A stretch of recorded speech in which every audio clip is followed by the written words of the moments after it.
नमस्कार मित्रों, हिंदी व्याकरण के अंतर्गत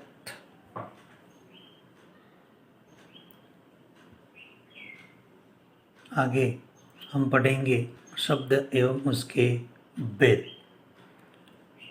तो शब्द एवं उसकी भेद की जानकारी हेतु आप सबका मैं स्वागत करता हूं और हम प्रयास करेंगे कि शब्द किसे कहते हैं, शब्द के भेद कितने हैं और शब्द कहाँ कहाँ प्रयुक्त होते हैं। तो आइए सबसे पहले हम जानें उसकी परिभाषा। तो एक या अधिक ध्वनियों के मेल से बनने वाले सार्थक वर्ण समूह को शब्द कहते हैं। ध्वनियाँ हैं लेकिन कैसी है, एक अथवा तो अधिक ध्वनियों के मेल से जो वर्ण बनता है, अक्षर बनता है और उस अक्षर के बाद उसका जो समूह बनता है उसको हम क्या कहेंगे, शब्द कहते हैं। इसलिए ध्वनि शब्द, ध्वनि से बनने वाला वर्ण, वर्ण से बनने वाला समूह और समूह भी कैसा, तो सार्थक समूह को हम क्या कहेंगे, शब्द कहेंगे। जैसे कमल, लड़की, मीरा, भक्त और भगवान। जब मैं कमल कहता हूँ तो आपके सामने एक चित्र खड़ा हो जाता है और वो चित्र कौन सा होता है, तालाब में कीचड़ में खिलने वाला एक फूल। लड़की कहता हूँ तो एक लड़की की सूरत आपके सामने पेश आ जाती है। मैं मीरा कहता हूँ तो मीरा का जो चित्र है वो आपके सामने, कृष्ण भक्ति थी, दीवानी, कृष्ण की जो दीवानी थी वो मीरा का चित्र आपके सामने खड़ा हो जाता है। भगवान कहता हूँ तो आप जिस भगवान को मानते हैं उस भगवान का चित्र आपके सामने खड़ा हो जाएगा। मैं न कहता हूँ, वह कहता हूँ और कहता हूँ, तो ये सारे शब्द क्या हैं, कहीं ना कहीं वर्णों का समूह है। लेकिन कैसे वर्णों का समूह है, सार्थक वर्णों का समूह है। लेकिन मैं कमल की जगह मैं म कल बोलूँ, लड़की की जगह मैं डल की बोलूँ, अथवा तो मैं मीरा का उल्टा कर दूँ और आपके सामने उस शब्द का प्रयोग करूँ, तो वो वर्णों का समूह है लेकिन कोई अर्थ प्रकट होता नहीं है या अर्थ प्रकट करते नहीं है। इसलिए शब्द किसको कहेंगे हम, वर्णों का समूह तो है ही लेकिन कैसा, सार्थक वर्ण समूह है, उसे हम क्या कहेंगे, शब्द कहेंगे। तो शब्द की कुछ बातें हैं जो आपको ध्यान में रखनी है। तो शब्दों की रचना ध्वनि, वर्ण एवं अर्थ के मेल से बनती है। ध्वनि, वर्ण एवं अर्थ के मेल से बनती है। एक या अधिक वर्णों के मेल से बनी स्वतंत्र सार्थक ध्वनि को क्या कहा जाता है, शब्द कहा जाएगा। अतः शब्द मूलतः क्या होते हैं, ध्वन्यात्मक होंगे अथवा तो वर्णनात्मक होंगे, सार्थक होंगे अथवा तो निरर्थक होंगे। तो हम यहाँ आगे जो पढ़ेंगे उसमें हमें ध्वन्यात्मक शब्दों की पढ़ाई नहीं करनी है, निरर्थक शब्दों की पढ़ाई नहीं करनी, लेकिन कैसे, सार्थक एवं वर्णनात्मक शब्दों की हम पढ़ाई आगे करेंगे या उसके भेदों को हम जानने वाले हैं। व्याकरण में ध्वन्यात्मक शब्दों से अधिक महत्व किसका होता है, सार्थक एवं वर्णनात्मक शब्दों का महत्व होता है। शब्द हमेशा स्वतंत्र रूप से प्रयुक्त होते हैं, अर्थात वर्णों का वही समूह शब्द कहलाता है जिसका प्रयोग स्वतंत्र होता है। कमल का प्रयोग कीजिए, लड़की का कीजिए, मीरा का कीजिए, पेन शब्द का प्रयोग कीजिए, वो शब्द क्या है, आप उसका स्वतंत्र प्रयोग कर सकते हैं, वही क्या है, सार्थक शब्द होते हैं। तो शब्द की परिभाषा, उसके अर्थ को जानने के बाद आइए उसके भेदों की ओर हम जाएं। तो हिंदी वैयाकरणों ने 4 बातों को आधार बनाकर शब्दों के भेद निर्धारित किए हैं। पहला आधार है व्युत्पत्ति के या इतिहास के आधार पर, दूसरा है रचना या बनावट के आधार पर, तीसरा है अर्थ के आधार पर, चौथा है प्रयोग के आधार पर। व्युत्पत्ति के अनुसार उसके 4 और भेद है, तत्सम, तद्भव, देशज और विदेशी। इस प्रकार से रचना के आधार पर 3 भेद है, रूढ़, यौगिक, योग। अर्थ के आधार पर है उसके 5 उपभेद है, एकार्थी, अनेकार्थी, समानार्थी, विपरीतार्थ और समरूप भिन्नार्थक। प्रयोग के आधार पर उसके 2 भेद पड़ते, जैसा कि मैंने अगले व्याख्यानों में भी बताया था आपसे, विकारी और अविकारी। विकारी की दृष्टि से उसके 4 भेद है, संज्ञा, सर्वनाम, विशेषण, क्रिया। अविकारी शब्द के भी 4 उपभेद है, क्रिया विशेषण, संबंध बोधक, समुच्चय बोधक और विस्मयादि बोधक। तो आइए सबसे पहले हम जाने व्युत्पत्ति की दृष्टि से शब्दों के कितने भेद हैं? 4 भेद है। उन 4 भेदों में सबसे पहला भेद कौन सा है? तो तत्सम शब्द है। तत्सम का मतलब यह होता है कि उसके समान, अर्थात संस्कृत के समान। संस्कृत के वे शब्द जो हिंदी में जो के त्यो प्रयुक्त होते हैं उन्हें हम क्या कहेंगे? तत्सम शब्द कहेंगे। जैसे कवि, पर्वत, समुद्र, कक्षा, धर्म, जप, तप। तो तत्सम से तात्पर्य आपको इतना ही रखना है कि संस्कृत के समान है। संस्कृत में जो शब्द प्रयुक्त होते हैं वो वही वहाँ जो प्रयुक्त होते हैं वो उनका जो रूप है वो समान रूप बिना परिवर्तित किए हम जब हिंदी में प्रयोग करते हैं तो उसको हम क्या कहेंगे? तत्सम शब्द कहेंगे। दूसरा शब्द है, प्रकार है उसका तद्भव। तद्भव का अर्थ है उससे उत्पन्न या विकसित। उससे उत्पन्न मतलब किससे उत्पन्न? संस्कृत से उत्पन्न। और उससे विकसित यानी कि संस्कृत के वे शब्द जो कुछ परिवर्तन के साथ हिंदी में प्रयुक्त होते उसे हम क्या कहेंगे? तद्भव शब्द कहते हैं।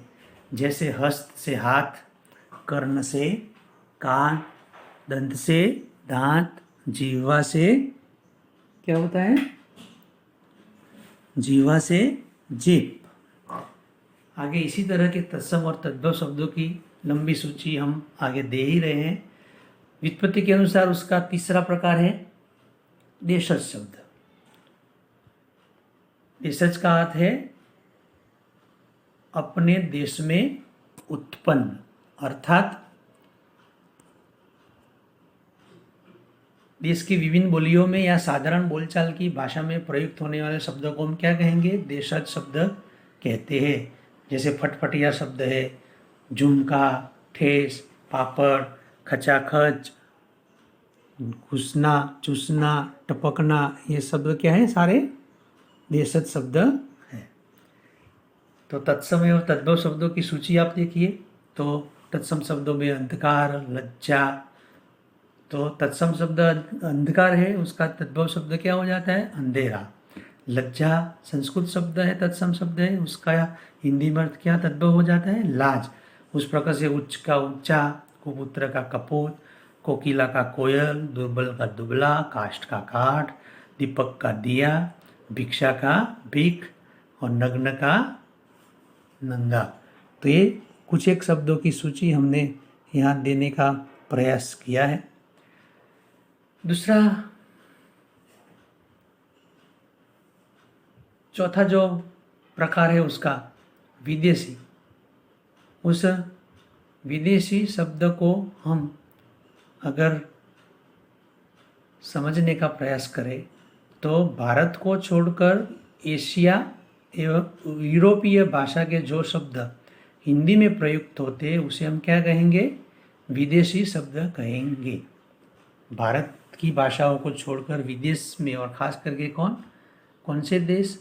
खंड के एशिया एवं यूरोपीय खंड की जो देश है उन देशों की जो भाषा है उनके जो शब्द हमने हिंदी में लिए हैं और प्रयुक्त करते हैं उसे हम क्या कहेंगे? विदेशी शब्द कहते हैं। तो विदेशी शब्द के अंतर्गत फारसी शब्द आएंगे, अरबी शब्द आएंगे, तुर्की शब्द आएंगे, अंग्रेजी शब्द आएंगे, पुर्तगाली आएंगे और अन्य फ्रेंच और रूसी भाषा के भी शब्द आते हैं। तो यहाँ में कोष्टक में फारसी शब्दों की सूची दी है जो हिंदी में प्रयुक्त होते हैं। अरबी शब्दों की सूची है। तो फारसी शब्द है आबरू, आराम, बादाम, अंगूर, बारिश, कुर्ता, पाजामा आदि शब्द। अरबी शब्द अदा, आदत, असर, एहसान, ईमान, मजहब, नकद, आखिर और इसके जैसे दूसरे शब्द। तुर्की में कुच, कैची, काबू, कुली, खंजर, चाकू, चेचक, चम्मच, तमंचा, तोप। तो ये तोप का चाकू, खंजर शब्द किसके हैं? तुर्की के हैं, जो हमारी भाषा में हम आसानी से प्रयोग करते हैं। और शायद हमें पता भी नहीं है, जब यहाँ पढ़ रहे उससे पहले शायद आपको पता भी नहीं हो कि ये तुर्की के शब्द है। जब आप चाकू किसी से मांगते हैं, चम्मच किसी से मांगते हैं, दारोगा शब्द का प्रयोग करते हैं। अंग्रेजी के तो बहुत सारे शब्द जो हैं हिंदी में प्रयुक्त होते, जो हमने वहाँ से लेकर अपनी भाषा में प्रयोग करते रहते हैं हम। जैसे पेन है, स्कूल है, कॉलेज है, नर्स है, डॉक्टर है, कप है, प्रेस है, बस, जज, पुलिस, पेंशन आदि सब। पुर्तगाली शब्द अनानास, आया, आल्पिन, कमरा, कोको, गमला, गोदाम, चाबी, तंबाकू, तौलिया, ये सारे शब्द क्या हैं? पुर्तगाली शब्द है जो हिंदी में प्रयुक्त होते हैं। है कैसे शब्द है? विदेश। फ्रेंच भाषा, अन्य भाषा की बात करें तो फ्रेंच के कूपन है, लाम है, कारतूस है, अंग्रेज शब्द है। रूसी भाषा का रूबल है, जार है, वोडका है, सोवियत है, वो भी क्या है? विदेशी शब्द है। शब्द रचना के आधार पर उसके 3 और भेद पड़ते हैं।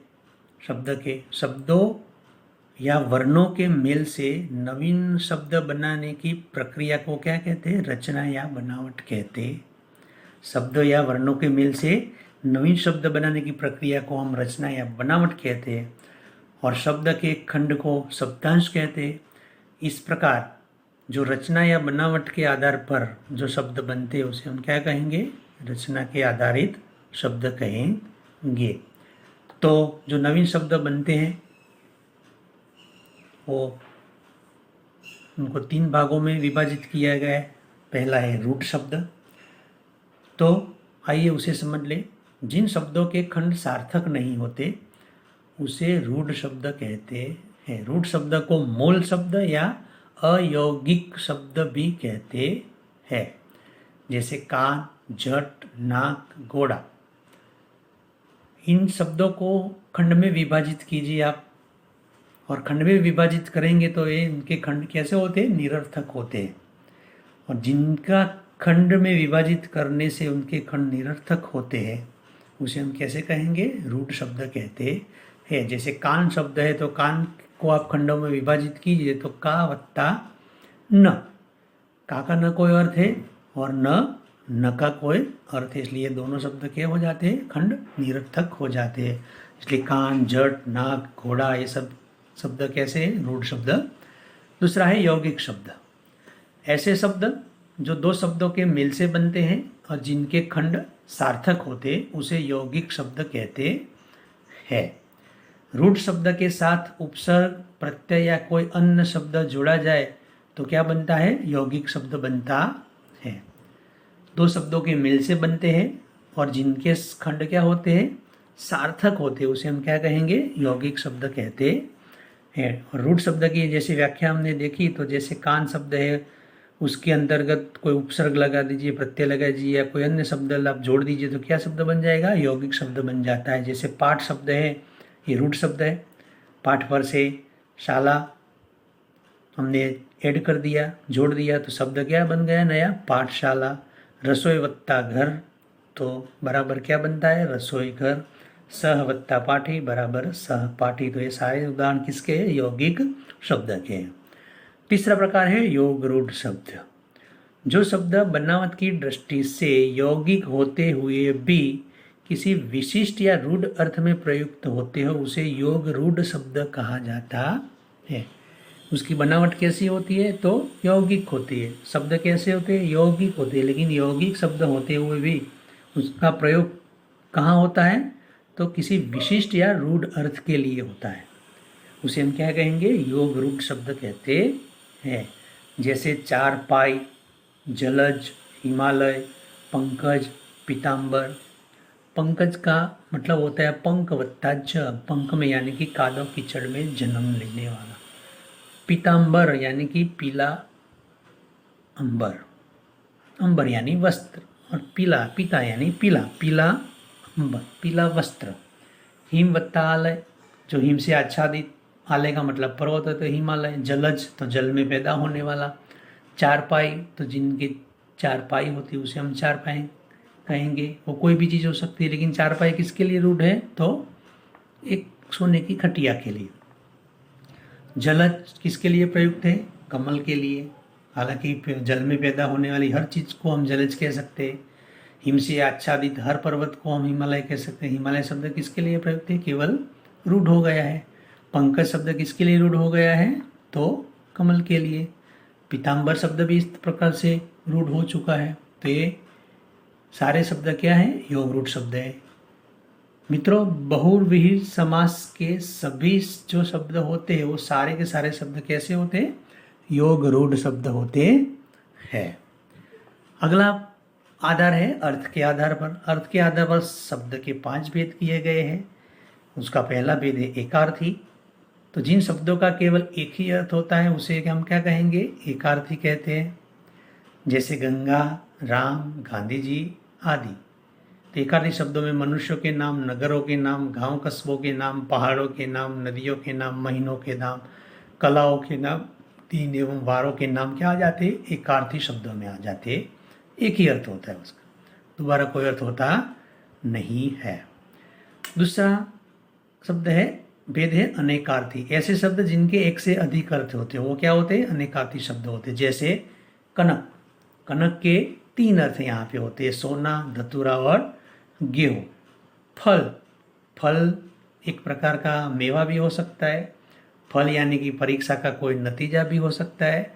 और फल यानी चाकू की जो तेज धार होती है वो भी हो सकता है।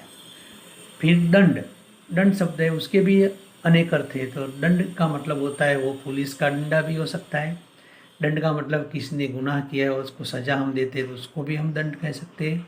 और व्यायाम, जो व्यायाम कसरत के लिए, शरीर को रुष्ट पुष्ट बनाने के लिए जो क्रिया की जाती है उसे भी हम दंड कहेंगे। हार शब्द है तो पराजय के अर्थ में भी प्रयुक्त है और फूलमाला के रूप में भी प्रयुक्त है। तीसरा प्रकार है समानार्थी शब्द। वे शब्द जो समान अर्थ प्रकट करते हो उसे हम क्या कहेंगे, समानार्थी शब्द कहते हैं। हालांकि सभी समानार्थी शब्द के अर्थ पूरी तरह समान नहीं होते, मिलते जुलते अवश्य होते। और इन शब्दों को हम क्या, स्थिति के अनुसार उनका उचित प्रयोग करें तो ही उसका अर्थ, सही अर्थ प्रकट होता है। जैसे कंठ, गला, छेद, सुराख, चीर, कपड़ा, कैदी, बंदी, उतावला और आदि। ये शब्द दिए। कंठ और गला दोनों समानार्थी है। छेद और सुराख वो भी दोनों समानार्थी है। चीर और कपड़ा वो भी समानार्थी है। कैदी और बंदी दोनों समानार्थी, उतावला आदि। लेकिन आगे हमने बताया कि स्थिति के अनुसार अगर शब्द का उचित, समानार्थी शब्द का उचित प्रयोग नहीं किया जाता है तो क्या होता है, वाक्य का सौंदर्य बनेगा नहीं, वाक्य अच्छी तरह से अर्थ स्पष्ट करेगा नहीं। जैसे हम समझे कि भरी सभा में द्रौपदी का चीरहरण किया गया, ये वाक्य है। और भरी सभा में किसका, द्रौपदी का चीरहरण किया गया। लेकिन चीर की जगह मैं मान लो कि उसका समानार्थी शब्द कपड़ा शब्द डाल देता हूँ यहाँ पे, कि भरी सभा में द्रौपदी का कपड़ा हरण किया गया, तो वाक्य न तो आपको पढ़ने में अच्छा लगेगा, न उसका सौंदर्य स्पष्ट होगा, न अच्छी तरह से वो अर्थ को स्पष्ट करता है। इसलिए समानार्थी शब्दों को प्रयोग करते वक्त क्या करना है, ध्यान में रखना है। अर्थ के आधार पर उसका चौथा प्रकार है विपरीतार्थ शब्द। जो शब्द एक दूसरे से उल्टा अर्थ देते उसे हम क्या कहेंगे, विपरीतार्थ या विलोम शब्द कहते हैं। जैसे अंधकार का प्रकाश का मंडन, गर्मी की सर्दी, लाभ की हानि, स्वर्ग का नरक। विलोम शब्द मतलब ये विपरीतार्थ जो शब्द है वो उसको हम क्या, उपसर्ग लगाकर या उपसर्ग में परिवर्तन करके भी बना सकते हैं। जैसे आदर से क्या बना सकते हैं, अनादर हो गया उसका विलोम अर्थ। आशा तो निराशा, गुण तो अवगुण, सरस तो नीरस, साकार तो निराकार। तो उपसर्ग लगाकर या उसमें परिवर्तन करके भी क्या होता है, विलोम शब्द बनते हैं।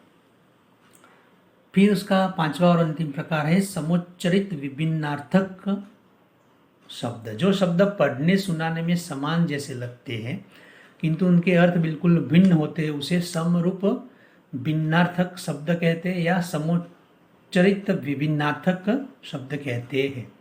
अनल अनिल, मेल मैल, बेल बैल, अंश अंश, और आदि। तो आप देखिए, एक अनल का मतलब होता है अग्नि, और अनल को थोड़ा सा आप परिवर्तित कर दो तो हो जाता है अनिल, जिसका अर्थ होता है पवन। मेल, तो एक मेल का अर्थ अलग है और मेल के साथ में मेल शब्द हो जाता तो उसका अर्थ बदल जाता है। बेल तो एक प्रकार का पौधा है, लेकिन मैं बेल बोलता हूँ तो अर्थ बदल जाता है। अंश किसी खंड की बात है, किसी भाग के हिस्से की बात है, लेकिन मैं अंश का प्रयोग करता हूँ तो वो गंदा हो जाता है। और शब्द का प्रयोग करता हूँ तो किसी और दिशा की निर्देश करता है, लेकिन और शब्द का प्रयोग करता हूँ तो क्या होता है, उसका अर्थ बदल जाता है। आदि का अर्थ वगैरह के अर्थ में होता है, लेकिन आदि का मतलब होता है आदत के अर्थ में प्रयुक्त होता है। इसलिए समान समुच्चरित विभिन्नार्थक शब्द जिसके उच्चारण करने में तो समान लगते हैं, लेकिन उनका अर्थ कैसा होता है, अलग होता है। प्रयोग के आधार पर जो उसके दो भेद है, विकारी और अविकारी, उसको समझे उससे पहले एक उदाहरण मैंने यहाँ पे आपको दिया है, वो मैं यहाँ पढ़ रहा हूँ। तो देखिए, लड़के ने रोते हुए कहा, हाय मैं क्या कहूँ कि हम क्या थे और आज क्या हो गए। वाक्य है, लड़के ने रोते हुए कहा, हाय मैं क्या कहूँ कि हम क्या थे और आज क्या हो गए। तो प्रयुक्त उदाहरण में देखिए कि रेखांकित शब्दों का प्रयोग जो किया गया है, जैसे हाय शब्द है, की शब्द है, और शब्द है, उसको और दूसरे कोई वाक्य में आप प्रयोग कीजिए तो कहीं ना कहीं उसमें कोई परिवर्तन होता नहीं है। जब परिवर्तन नहीं होता है तो शब्द कैसे हो जाते, अविकारी हो जाता है। लेकिन दूसरे जो शब्द है कि लड़के ने रोते हुए कहा, तो यहाँ लड़का शब्द है तो उस लड़के का प्रयोग और संदर्भ में आप कीजिए। तो लड़का आया, लड़के के लिए पानी लाओ, लड़कों का आदर करो, तो यहाँ लड़का क्या हो जाता है, परिवर्तित हो जाता है। जैसे दूसरा अर्थ है कि रोना, तो क्रिया है वह रोया, उसने रुलाया, मैं रो रहा था, उसने रुलवाया। दूसरा शब्द है मैं, तो मैं को भी आप परिवर्तित कर सकते हैं, मैं गया, मुझे जाने दो, मुझसे नहीं होगा, मेरा घर। हम शब्द को ले लो, हम में दो, हमसे नहीं होगा, हमारा घर। फिर अरे शब्द है, अजी है, लो है, अहो, उसमें परिवर्तित हो सकता है। तो उपयुक्त विवरण से यह स्पष्ट है कि जिन शब्दों में विकार उत्पन्न हो जाता है उसे हम क्या कहेंगे, विकारी शब्द कहेंगे, और जिसमें विकार उत्पन्न नहीं होता है उसे हम क्या कहते हैं, अविकारी शब्द कहते हैं। इसलिए प्रयोग के आधार पर विकारी शब्द के कितने भेद हैं, विकारी और अविकारी शब्द।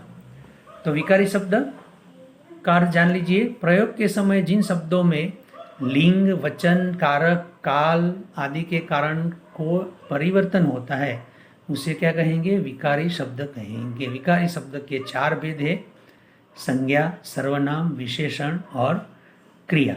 उस सारे चारों चार शब्द की विस्तृत जानकारी हम अलग अलग प्रकरणों में आपको दे ही रहे हैं, आगे भी देते रहेंगे, इसलिए उसकी विस्तृत जानकारी यहाँ आवश्यक नहीं है। दूसरा उसका भेद है अविकारी शब्द। तो वे शब्द जिनका रूप प्रयोग के समय किसी भी स्थिति में परिवर्तित नहीं होता उसे अविकारी शब्द कहते हैं। अर्थात प्रयोग के समय जिन शब्दों में लिंग, वचन, कारक, काल आदि के कारण कोई परिवर्तन होता नहीं, वो जैसे थे वैसे ही रहते हैं, उसे हम क्या कहेंगे, अविकारी शब्द कहते हैं। अविकारी शब्द के चार प्रकार है, क्रिया विशेषण, संबंध बोधक, समुच्चय बोधक और विस्मय आदि बोधक। तो ये जो चारों प्रकार है वो अव्यय का प्रकरण हम आगे हम आपको पढ़ाने वाले ही है। तो उस अव्यय के अंतर्गत ये चारों चार प्रकार उसके अंतर्गत आ जाते हैं, इसलिए यहाँ उसकी कोई विस्तृत जानकारी देना आवश्यक नहीं है। इसलिए दो प्रकार है, विकारी और अविकारी शब्द के, जो हमने आपको समझाने का प्रयास किया। तो